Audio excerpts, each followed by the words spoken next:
প্রিয় শিক্ষার্থীবৃন্দ, তোমরা যারা উচ্চতর গণিত নিয়ে টেনশনে ছিলে তোমাদের জন্য আমি আরেকটি ভিডিও নিয়ে উপস্থিত হলাম। তো আমাদের এই ভিডিওতে কি আছে বলো তো, সূচকীয় ও লগারিদমীয় ফাংশনের 8 যেগুলো অঙ্ক আছে সেগুলো আমরা আজকে সলভ করব। তো আমাদের 8 অঙ্কগুলোতে যে ক নম্বরে কি বলছে দেখো তো, যদি a to the power x equal two b, b two the power y equal two c এবং c two the power z equal to 1 হয়, তবে দেখাও যে আমাদের কি x y z সমান কত, তাই না? তো আমরা একটু লিখে ফেলি, দেয়া আছে, আমরা কি লিখে ফেলবো, দেয়া আছে, ঠিক আছে। c two the power z সমান কি হবে 1। তো আমরা এখানে কি দেখো তো, c এর মান কি পাচ্ছি, c এর মান কি পাচ্ছি বলো তো, b two the power y। তো আমরা একটু বসাই দেই, b টু দি পাওয়ার yটা একটু বসাই দিলাম, ঠিক আছে। তাহলে z থেকে যাবে 1। তাহলে আমরা কি করলাম, c এর মান c সমান আমরা b two the power y পেলাম। আবার b এর মান কি, b এর মান দেখো a to the power x। তো আমরা a to the power x আর আমাদের কি y আর z কিন্তু ছিলই, তাই না, ইকুয়াল টু 1। এখন আমরা কি বসাইলাম বলো তো, b সমান আমরা কি পেলাম, a to the power x পেলাম। এরপর কি দেখো, আমরা a টু দি পাওয়ার কি পাচ্ছি, x y z। এখন বলো তো a টু দি পাওয়ার 0 সমান কি বলো তো 1। তাহলে আমরা কিন্তু বেশি লিখিনি, তাহলে আমরা কি লিখছি a to the power 0 equal to 1, সেই 1এই ফেরত চলে গেছি। ওকে, অতএব আমাদের ভিত্তি যদি আমরা কি করে দেই, বাদ দিয়ে দেই, তাহলে কি থাকে বলো তো, x y z সমান 0। তাহলে আমাদের প্রদত্ত অঙ্কের অ্যান্সার কি হবে বলো তো, 0। আশা করি তোমরা 8 ক নম্বর অঙ্ক খুব ভালো করে বুঝতে পারছো। তো শিক্ষার্থীবৃন্দ, আমাদের 8 খ নম্বর অঙ্কে আমাদের কি বলছে বলো তো, যদি x to the power y equal to y to the power b equal to y to z to the power c এবং x y z equal to 1 হয়, তবে ab plus bc plus c এর মান কত। তো এইসব অঙ্ক খেলার ক্ষেত্রে আমরা যেহেতু আমাদের 3টা পার্ট আছে, দেখো আমাদের এখানে কি 3টা পার্ট আছে, তো যেহেতু 3টা পার্ট থাকবে তখন আমরা একটা সমানুপাতিক ধ্রুবক কে আনবো, মনে থাকবে। যখনই যে কোনো অঙ্কে যদি 3টা পার্ট থাকে তাহলে আমাদের কি সমানুপাতিক ধ্রুবক আমরা একটা কি আনবো বলো তো, কে আনবো। তো ধরি, আমরা একটু ধরে নেই, ধরি x to the power a equal to y to the power b equal two z to the power c equal to k, ঠিক আছে। আমরা কে সমানুপাতিক ধ্রুবক ধরে নিলাম। এখন আমরা কি করতে পারি, x to the power a সমান কে লিখতে পারি, অবশ্যই লিখতে পারি। দেখো কে এর উপর কিন্তু 1 আছে। এখন আমরা যদি এর পাওয়ারটাকে x টু দি পাওয়ার কি করি, এটাকে ওই পাশে নিয়ে যাই, তাহলে x equal to k to the power 1/a পাবো। সেম কাজ যদি আমরা y to the power b equal to k লিখি, তাহলে আমরা কি পাবো, y সমান কি পাবো, y সমান কে টু দি পাওয়ার 1/b পাবো।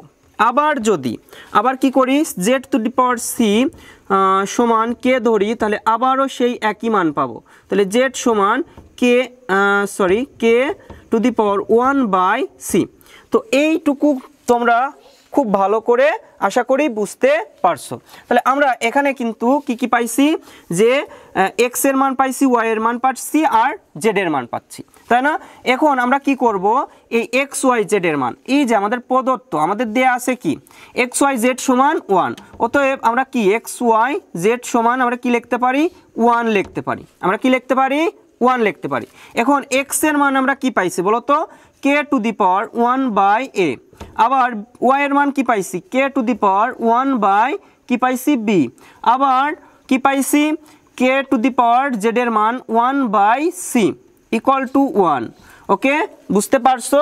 তাহলে এরপর কি করব বলো তো, এরপর আমরা যেহেতু আমাদের ভিত্তিগুলো সব এক, তাহলে আমরা কি করতে পারি, একটা ভিত্তি নিতে পারি, আর সব ভিত্তি এক করে কি যদি গুণ থাকে তাহলে আমরা কি নিতে পারি, যোগ করতে পারি, তাই না। তাহলে 1/a plus 1/b plus 1/c করতে পারি।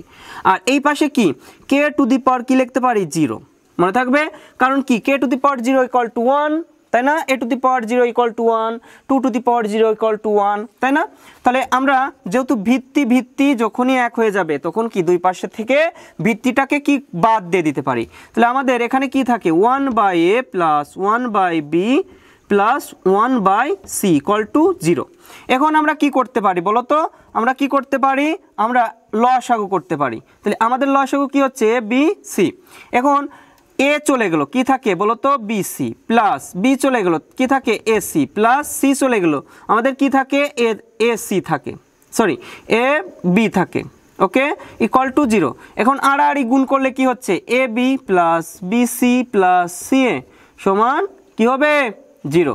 তাহলে আমাদের প্রদত্ত উত্তর আসছে যে A B plus BC plus CA সমান কি, এইটাই হলো আমাদের অ্যান্সার। তাহলে A B plus BC plus CA সমান 0। আশা করি তোমরা 8 খ নম্বর অঙ্ক খুব ভালো করে বুঝতে পারছো। প্রিয় শিক্ষার্থীবৃন্দ, তোমাদের জন্য পরবর্তী অঙ্কটি কি আছে দেখো, 8 গ। তো 8 গতে আমরা দেখি কি করা যায়। তো আমাদের প্রদত্ত রাশিতে কি দেয়া আছে বলো তো? প্রদত্ত রাশিতে আমাদের দেয়া আছে 9 to the power X equal to 27 to the power কি ওয়াই। তাহলে আমরা কি করব বলো তো? 9কে আমরা কি করতে পারি দেখো তো, 3 এর স্কোয়ার করতে পারি কিনা, টু দি পাওয়ার এক্স, 3 3কে কত বলো তো 9, তাই না? আবার 3কে কিউব করলে কিন্তু আমরা পাচ্ছি কত 27।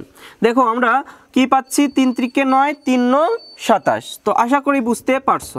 এরপর কি আমরা 3 টু দি পাওয়ার কি লিখতে পারি 2x, 2 এই x এর সাথে গুণ, আবার 3y এর সাথে গুণ, তাহলে কি হচ্ছে 3 টু দি পাওয়ার 3y। তাহলে আমরা ভিত্তি কি করতে পারি, বাদ দিয়ে দিতে পারি, তাই না? তাহলে আমরা কি করতে পারি 3 two the power 2x equal to 3y লিখতে পারি। ওকে, এরপর দেখো আমরা কি করতে পারি, আমরা x কে রেখে দিলাম, y কে নিয়ে আসলাম। ওকে, এরপর কি 3 কে রেখে দিলাম, 2 কে এই পাশে নিয়ে গেলাম। ঠিক আছে, আমরা কি করছি, আমাদের যে x কে রেখে দিছি, y কে এই পাশে আনছি, তাহলে গুণ ছিল আমাদের এই পাশে এসে ভাগ হয়ে গেছে। আবার 3 কে রেখে দিছি, 2 কে এই পাশে নিয়ে গেছি, তাহলে এই পাশে নিয়ে গেলে কি ভাগ হয়েছে। তো আশা করি আমাদের প্রদত্ত অঙ্কের কি উত্তর বের হয়ে গেছে। এটাই কিন্তু আমাদের প্রদত্ত অঙ্কের অ্যান্সার। তো আশা করি 8 যেগুলো অঙ্ক ছিল সবগুলোই তোমরা খুব ভালো করে বুঝতে পারছো। যদি কোথাও কোনো সমস্যা থাকে তাহলে আমাকে কমেন্ট করে জানাও, আমি তোমাদের আবার এই অঙ্কটা করে দিব। তো তোমরা কি করবা, চ্যানেলটাকে সাবস্ক্রাইব করবা এর জন্য, আর তোমার বন্ধুদের সাথে শেয়ার করবা। সো আজ এ পর্যন্তই, ভালো থাকো, সুস্থ থাকো।